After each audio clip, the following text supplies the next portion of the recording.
audience. We've got Julie's people, we've got Gun Talk's people. Yeah. They're all going to tune in. All together. They're all together here in the room with us. Well, you know, it's raining outside. We always like to film Guns and Gear in the middle of monsoon season. It's really fun that way. Yes, flash flooding outside, yes. actually. Yeah, officially, is, we could probably launch a kayak in the parking lot. We could probably do that. Yeah. Yeah. So yeah, we're getting out of the rain, coming back into the studio, just trying to do some stuff. So you're going to hear thunder, you're going to hear rain, and hopefully if there's a tornado, you're going to see the whole crew dive into the fireplace. There's what's room going to happen. Most of us. So that's what's happening. Welcome in, Gun Talk Live. We're here with Julie. Hey. Julie Golob, Smith & Wesson. We have a lot of guns to talk about. We're going to be attempting to monitor comments. I do. I have my You know, we are in rural ready to Mississippi, actually at Boondocks Training Academy. And as you could maybe see from the opening shot, we're in this pavilion that we turn into this studio. And then they have a range 100 yards down the road, which makes it really convenient to shoot guns. It's a beautiful facility. It's awesome. It's absolutely It's great. And it's just outside of Jackson, Mississippi. But we thought we'd do a little live while we're waiting for the rain and thunder to quit so we can actually do some TV stuff where we got to have like good audio.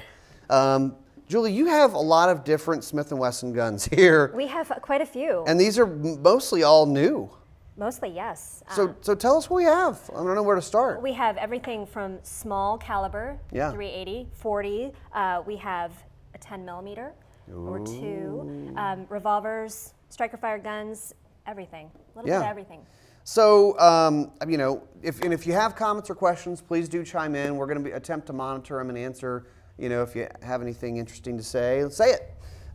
So we were just kind of talking about the M&P 380 Shield EZ, yes. Which I think some people, when you brought it out, went, but why? I don't get it. Right. Until you shoot it and you play around with it, because you know the whole thing is it's easy to load, easy to rack. I mean, I could probably do it with like 2 fingers. I mean, it's easy, and shooting it is great. It is, and this gun is specifically for that customer who wants a simple firearm to use. A lot of times we push that person towards a revolver. Right. They struggle with the double action. Right. This is for that person who really wants a semi-auto and something that's going to be soft shooting, and they can do that. And you have a couple varieties now. So this has been out for a year or two. Yep. You've got one that comes with, where is it? We've got one with a laser on it somewhere. Maybe it's not out here. It's not out here, but it does come. We do have that offering straight from the factory. Okay. It comes in trace mounted laser. And then we've got and then this guy. the Goldfinger. Yes, that's a good name.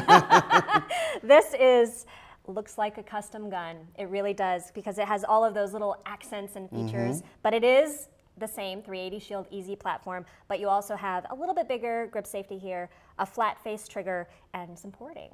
And when we were filming this earlier, we were saying, you know, like, yes, it looks cool, which, I mean, obviously that's the most important thing, just looking cool. But flat face trigger, porting, those things do help you shoot better. Absolutely. And the thing that, you know, a lot of people with smaller hands, this firearm is very well suited for someone with small hands. That flat face trigger is going to allow you to press it anywhere. They can reach it easier? They can reach it easily, and it's just easier to shoot. Yeah. Another easy.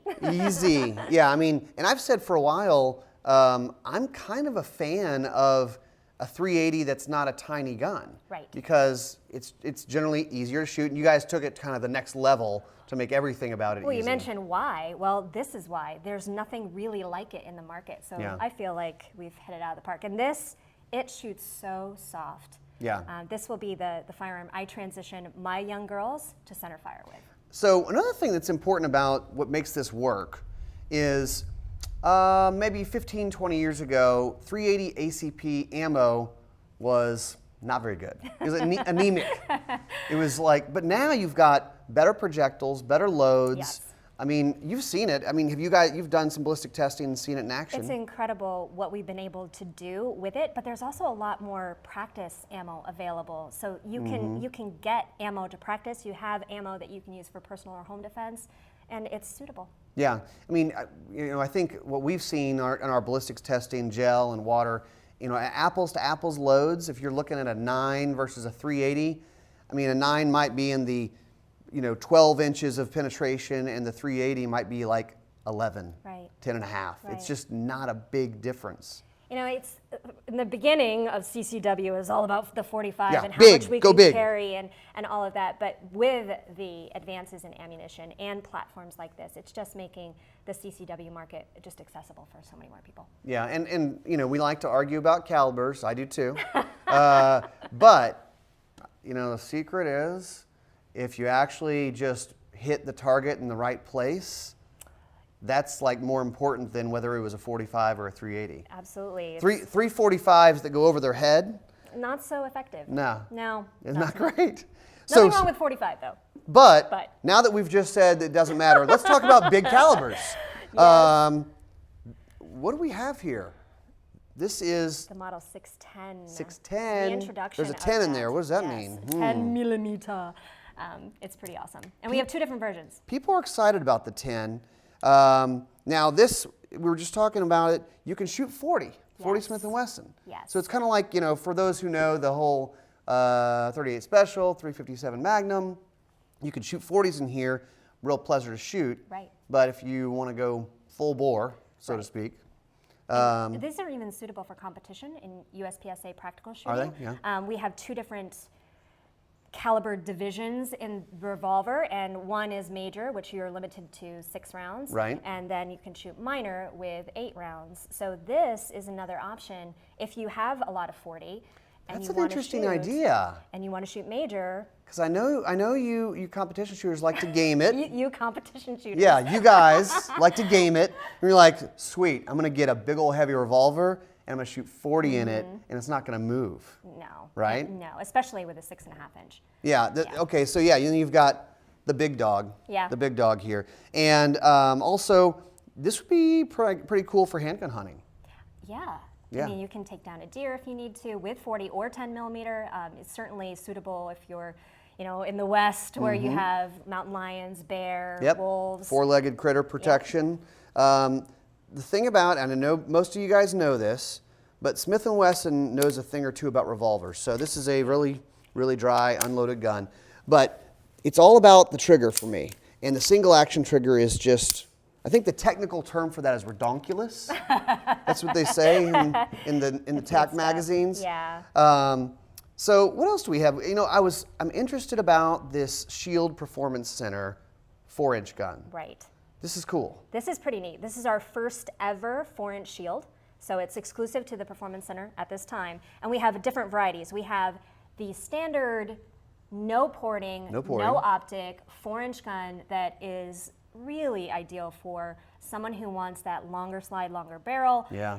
Something that shoots more like a full-size gun, easy to conceal because that's the part that's the easiest to conceal, but it's still in that shield size. And this is a Performance Center gun? It is. So it's got, you have kind of the, what do they call it, the Performance Center action, the trigger. Action, yes. Okay. And it just, that combined with the 2.0 platform, you've got that extra texturing here and there. You've got the M2.0 sear, and then the tuned action from the Performance Center is very nice. The 4-inch gun in this size has this awesome balance. It's so thin Yeah. that it feels really good in the hand, even if you have larger hands. But it does have really great balance.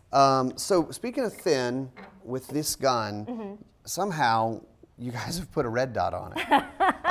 I know, right? This is like, and this is kind of where we're headed. I think we've been trying to get there for a few years. People are going, yeah, red dots on guns, that's helpful. Cue This is thunder. why we're inside, guys. Red dots on guns are awesome. You know, when a competition shooter says, I want to shoot as fast and as accurate as I possibly can, and I'm given the option on an open division gun, what do they do? They put a red dot on there. Yeah, absolutely. This is really neat because up until this point, there haven't been red dot optics that are thin enough to mount onto something this super slim. Right. And so the Performance Center has a ported option and a non-ported option with a red dot. You can get it with a red dot or without optics ready. Okay. And this is really a game changer for those who have vision issues. Yeah. And they have a really hard time lining up the sights. That comes with great fiber optic sights right out of the box. But if you have astigmatism or you really have issues with your vision, this is going to make shooting so much easier and better for you. All right, so people go, that's neat, but I've never shot with a red dot. Julie, I know you've done a lot of that. Do you have any tips for people when they're starting to get used to, I put a red dot on the gun, What do I need to do?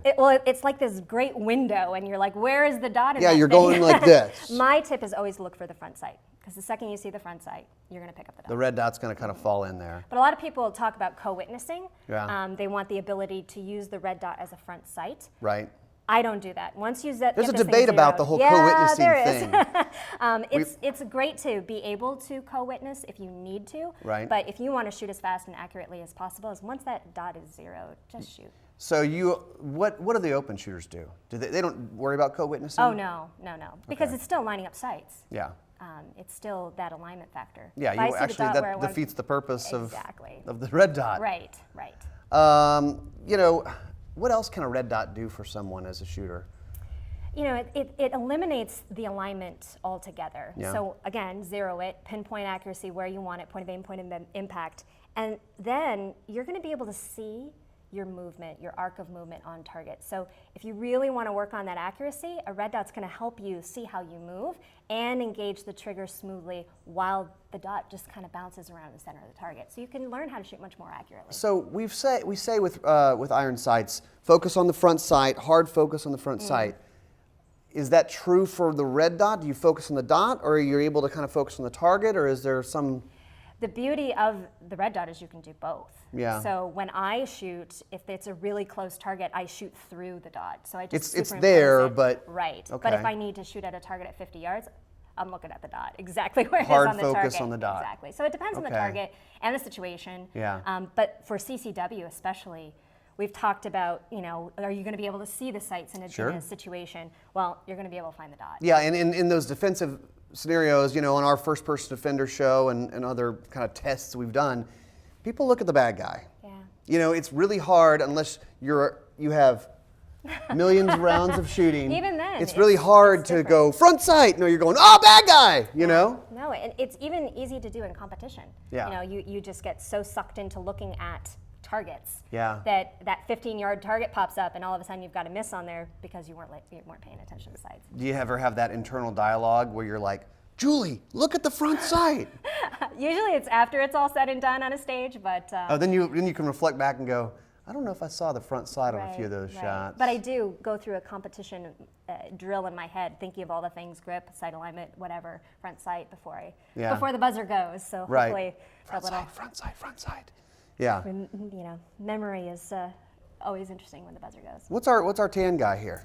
This or is Coyote tan, I don't well, know. FDE is the FDE, official. whatever, yeah. This is the M2.0 in 9mm. This is just our standard full-size version. Cool. We have so many different flavors of this with you do. color, Yes. thumb safety, no thumb safety. It's really a neat setup.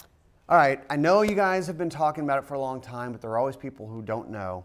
What is the whole M2.0? So we've taken the standard M&P and just created a second iteration of it with some neat features: a better trigger, that crisp break that people love. Yep. We also have 4 backstrap sizes with this instead of the standard 3. What is the fourth one? Where does that fall? It's a medium large. Medium So large. small, medium large, and large. Okay. So it really allows you to find the right fit for your hand. Fine tune it. The thing that I appreciate about it the most is the fact that it does have a steel chassis inside the frame. That's different from before? Yes. Okay. And you wouldn't think it would make that much different, but it makes it so much easier to track recoil and control recoil when you're shooting quickly. Add some rigidity? It does. Yeah. A lot less flex in the gun and just easier to track. Yeah, cool. So what else have you been doing fun? Well, getting ready for shooting seasons, Yeah. spring and all So that. it's raining out here. Do you have any experience shooting in the rain? Any stories from shooting in the rain? Oh, yes. And I'm heading to the NRA Bianchi Cup in 2 weeks.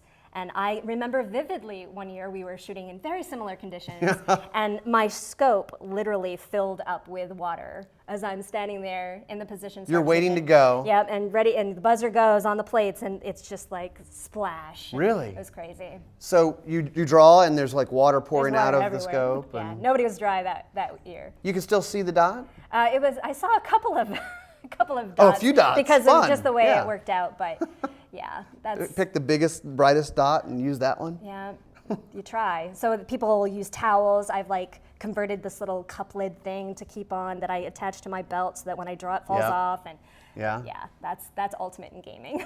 Ultimate gaming. Here's your gaming tips for you right now.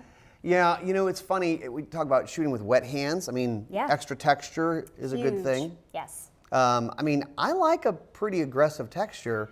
And down here, I try not to just shoot in thunderstorms, but it's almost humid, always it's humid. hot. And so your hands are just wet. Yes. Yes. And it makes a difference. It does. It makes a huge difference. You know, the nice thing about the M&P line in general is with 9mm and higher, we have this pretty aggressive. It's just the right amount, but with a 380, it's a little bit less aggressive. You don't need it. We don't need it. So we kind of gauge the texture of the frame based on, you know, the application and how much you really need. Because the 380 is not going to be the same as the other calibers. Yeah, it's not hard to hold on to. No. But I mean, you know, with a smooth gun, or what is it, Jerry? He used to say he likes his, you know, the revolver's like a bar of soap. Yeah, yeah. Like I don't know how he holds on to it. Well, he's also manipulating so much. You know, he's changing hands while he's reloading. He wants something to be able to slip around in his hand. Yeah. Once I draw, I don't want the gun to move. Yeah, because you know, if you're shooting and it could be just a little bit, where it's Right. just kind of doop, and it's like your hands kind of moving off the gun a little bit. Yeah. You don't want to have to re-grip. Right, right. So, what else? Favorite calibers? Favorite cartridges? I know KJ's monitoring comments and questions. Nice hair. Oh, we got nice hair comment. For me or Julie? Which one? I think you know. There's a hair thing going on here. Where's Julie going to be shooting? What's your schedule? So Bianchi Cup is coming up. There's 2 regional events that are flanking Bianchi. So we have the Flagler Cup and the Cameron Cup. And then Are those kind of similar exactly styles? same course of fire. So it's a prep. Yeah, A so good prep for it. Prep and review. One is before and one is after. And then after that, I'll be switching to the Carry Optics division in USPSA, practical shooting, using our Smith & Wesson Performance Center core Cool. with the new Trijicon SRL. Carry optics. Yeah, that's a lot of fun. If you've ever been interested in starting in competing in open division in a shooting sport, really look hard at that Carry Optics division because you have a gun that's always going to work. Yeah. Easy to access. You just mount your favorite optic on it. So that's kind of a way to, like you said, it's kind of the open division light. You're like, you don't have to That have is the totally literally what tricked people out. call it. Is it? Yeah. Open light. Yeah. Yeah.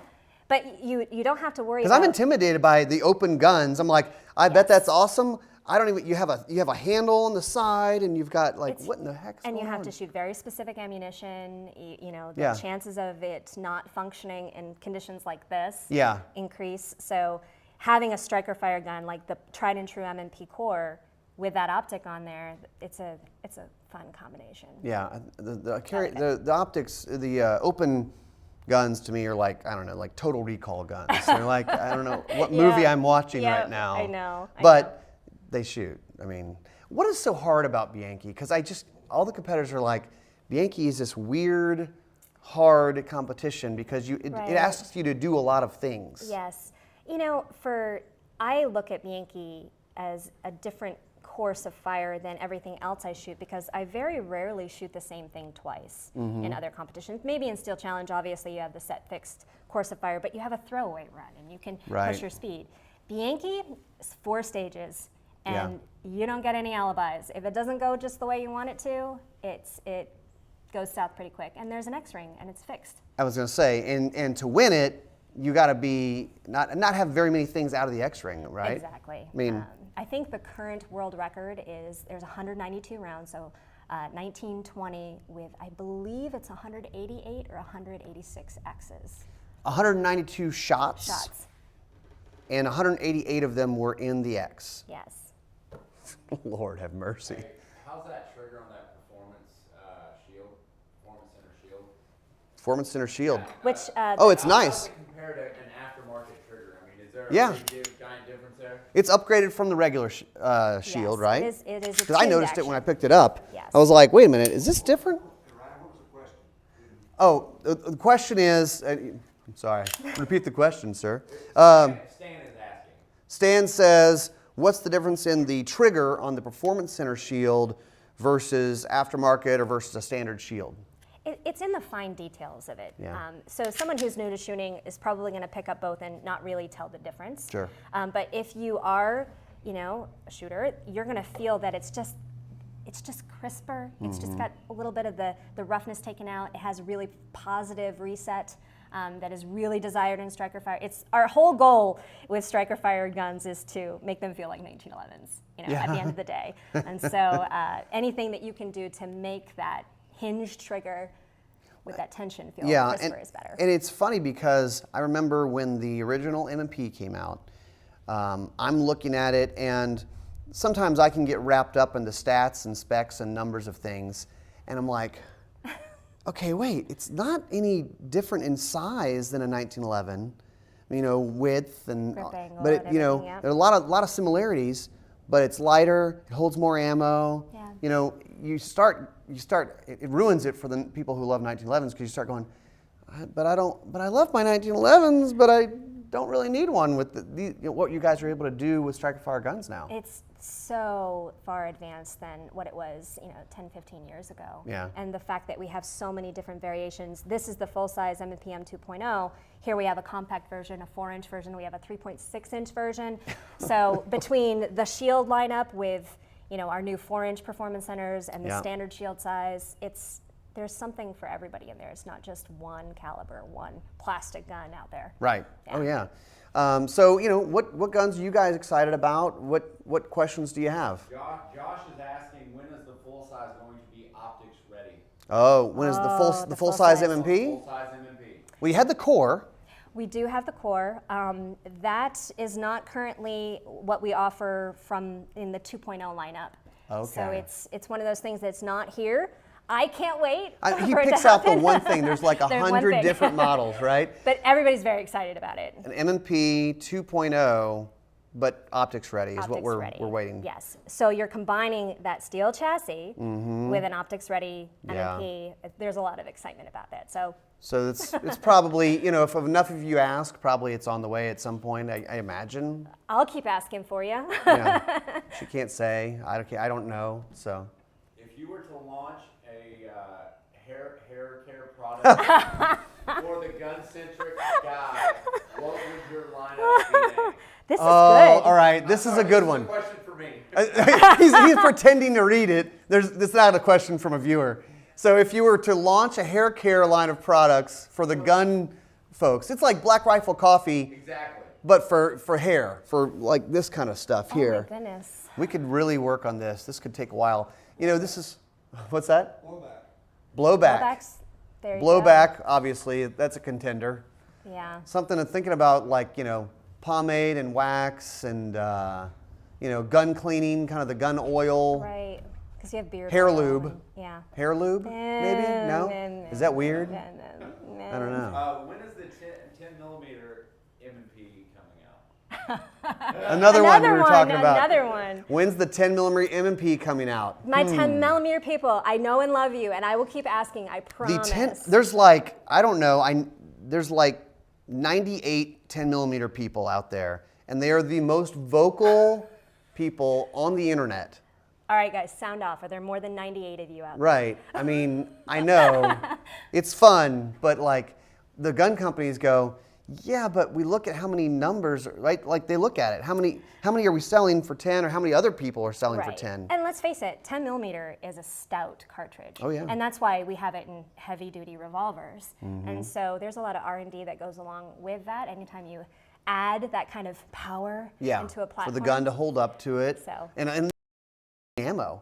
Yeah. I mean, there's like this heavy duty buffalo bore stuff that is, I mean, you know, on a regular gun that wasn't beefed up, it could, after thousands of rounds, it'll break the gun, possibly. Right. And then you have like target loads that no problem. It could probably, you could just upsize a regular gun. So you got to figure that out. You have to think about all of the things. But I will keep asking for you, I promise. All right, so this is what we should do. The M&P Pro, the one that's longer slide, Yes. do that in a 10. It's like the long slide 10. With an optic? That's my vote. Woo. That's my vote. There you go. M&P Pro and All right, 10. we'll add it to the list. With yes, optics ready, obviously. There we we'll go. add another wrinkle to that. What other questions? Anything? We He's got just some while laughing. left. They're I'm just gonna look at my feed snarky and- remarks about hair. Any good ideas? Ringo Gresham's mop top hair tamer. What? Ringo Gresham's mop top hair tamer. All I right, like it. I have a question. How would the Trijicon SRO change carry optics division for me? That's from Paul. Yeah.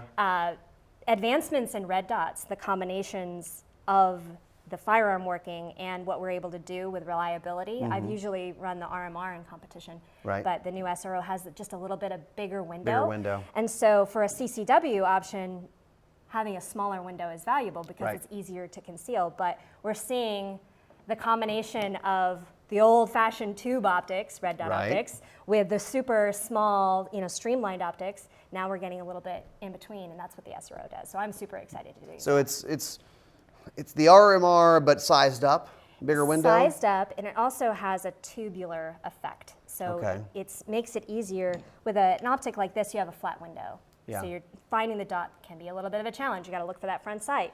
Whereas with a tube shape, your eye automatically tries to line things up. And it makes Interesting. it just that much faster.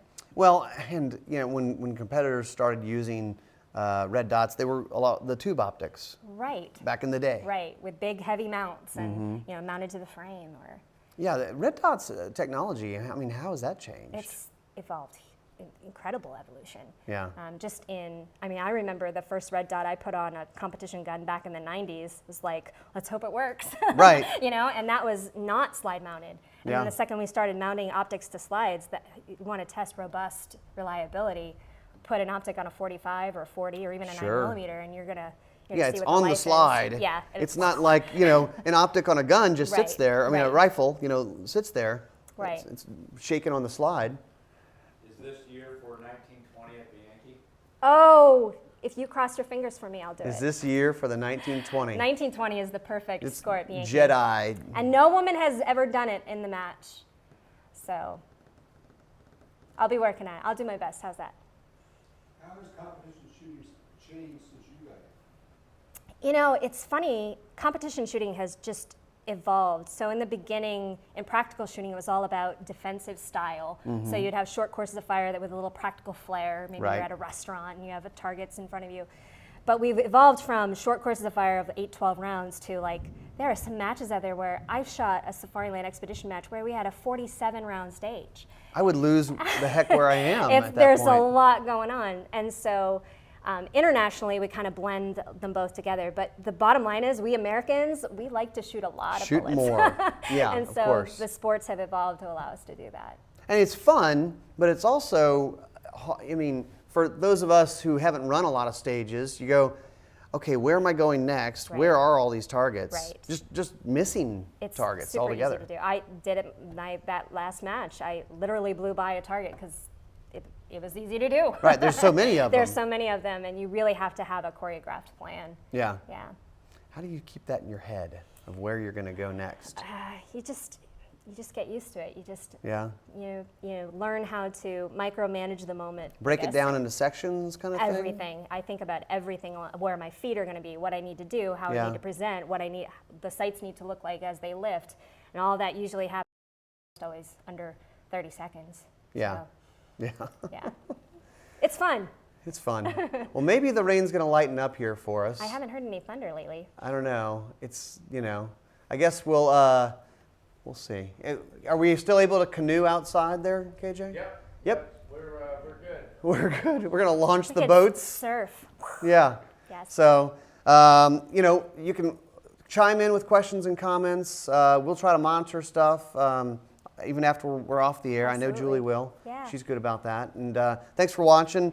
We're filming Guns and Gear stuff. New season starts in July. With all of these things. And we'll have all kinds of pretty stuff to show you. We're going to get out on the range this afternoon after this rain lifts and do some fun shooting. So thanks for watching Gun Talk Live. Thanks, everybody.